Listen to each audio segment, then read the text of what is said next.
આજે આપણી સાથે 66 વિધાનસભાના ટંકારા પડધરીના ઉમેદવાર મોહનભાઈ કુંડારીયા છે.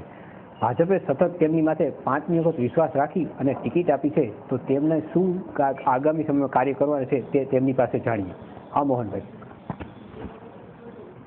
જ્યારે પાર્ટીએ 5મી વખત મારા ઉપર ભરોસો મૂકીને જ્યારે મને પાર્ટીએ ટિકિટ આપી છે, ત્યારે આ ગુજરાતની અંદર અને મારા મત વિસ્તારમાં જે ગુજરાતના મુખ્યમંત્રી આદરણીય નરેન્દ્રભાઈની જે વિકાસ યાત્રા છે, આ વિકાસ યાત્રાના મુદ્દા ઉપર અત્યારે અમે ચૂંટણી લડી રહ્યા છીએ.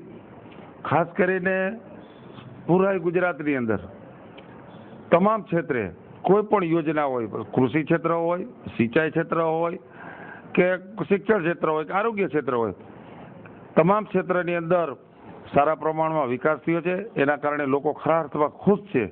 અને આ વખતે અમારી મુખ્ય મુદ્દો એક જ છે કે આ વિકાસ યાત્રાને આગળ ધપાવવા માટે ગુજરાતની જનતા અને મારા ટંકારા પડધરી મતદારનો સહયોગ માગવા માટે અમે નીકળ્યા છીએ. તો 100% અમને સહયોગ મળવાનો છે.